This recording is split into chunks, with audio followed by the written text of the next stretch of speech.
The Russian Furniture and Woodworking Business Association, AMDPR, announced on November 28 that Russia would implement a new goods classification method, causing the import tax rate on sliding door accessories from China to soar from 0% to 55.65%. The association predicts that the sharp increase in import taxes on Chinese furniture accessories could lead to the bankruptcy of many furniture accessory importers in Russia and raise the prices of furniture in Russia by at least 15%.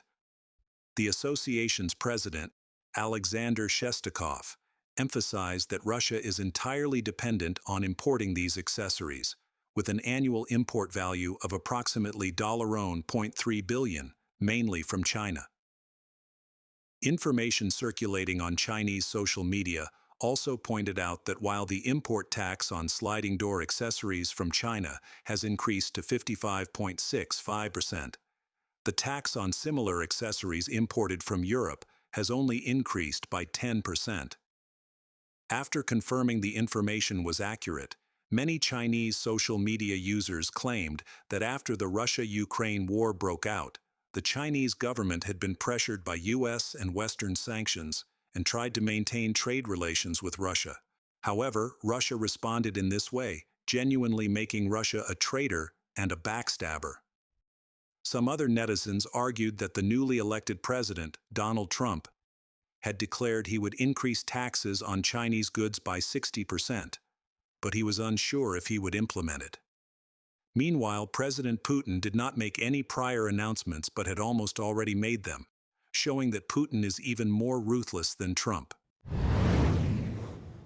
The Russian ruble is plummeting, and foreign exchange trading has stopped. While Russia is being harsh with China, the country's economy is also going through an unprecedentedly tricky period. The exchange rate of the Russian ruble against the US dollar has fallen below 110 rubles per 1 USD. Then, the Central Bank of Russia suddenly announced it would stop buying foreign currencies, and from November 28, it would halt foreign exchange trading to reduce market volatility. Many had predicted the collapse of Russia's financial system as Western economic sanctions and the significant costs of the invasion of Ukraine have left Moscow struggling to remain afloat.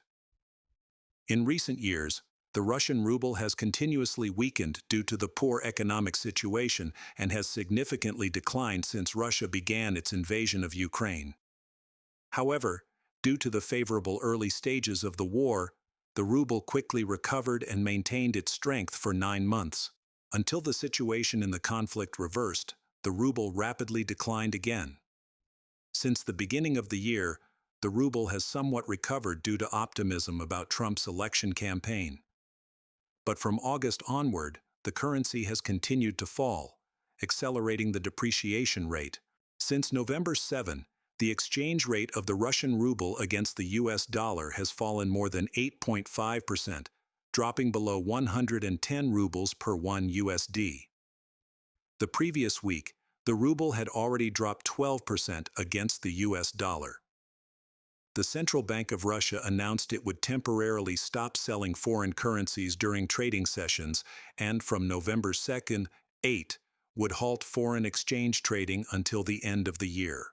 The leading Russian ruble's decline is linked to Russia's launch of new medium-range missile attacks on Ukraine on November 21.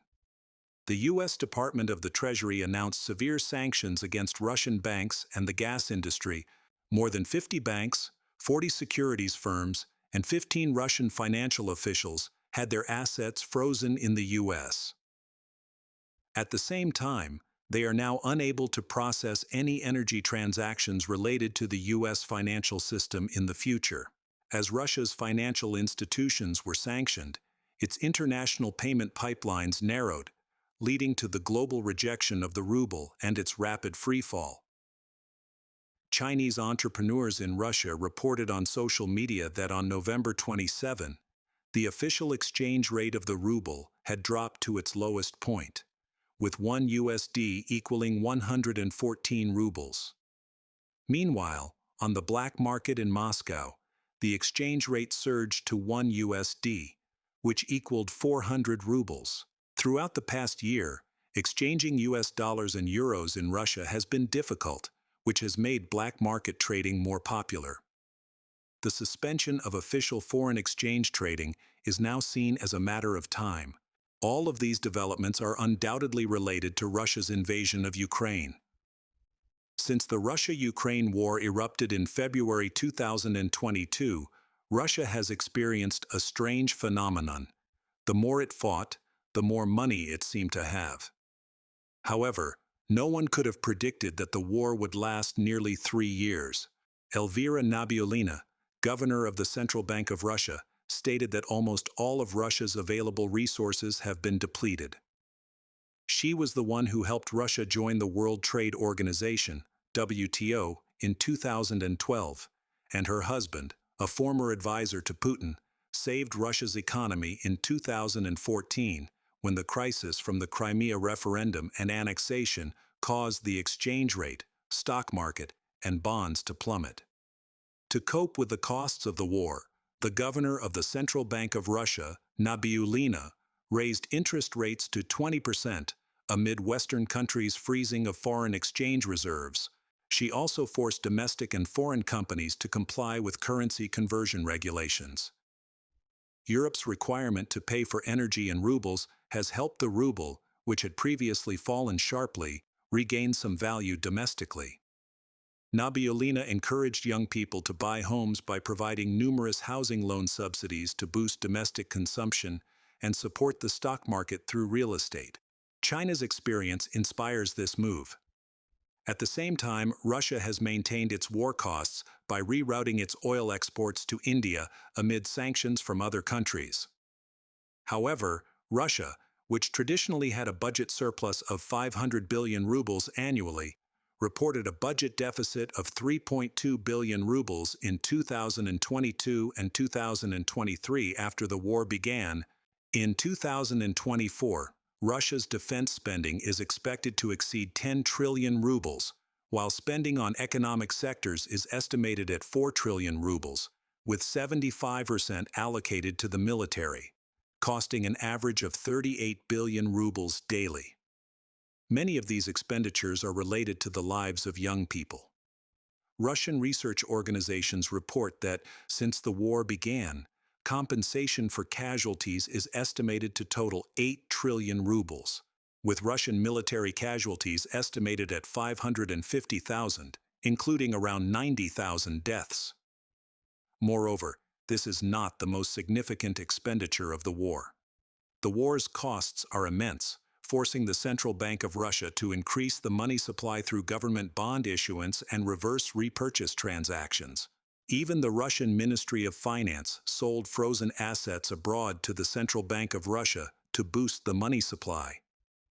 Estimates indicate that, after over 2 years of war, the money supply has doubled, leading to the continued depreciation of the ruble. In response, the Central Bank of Russia has raised interest rates 8 times. The current rate is 21%, but prices continue to rise rapidly. Experts from China estimate that inflation in Russia is around 8.5%. Eventually, the Central Bank of Russia even introduced a war tax, raising taxes on individuals and businesses to support war costs. This indicates that Russia's economy was on the brink of collapse. Given the current economic situation, it is likely that Russia will face a severe crisis next year, with economic recession and financial collapse.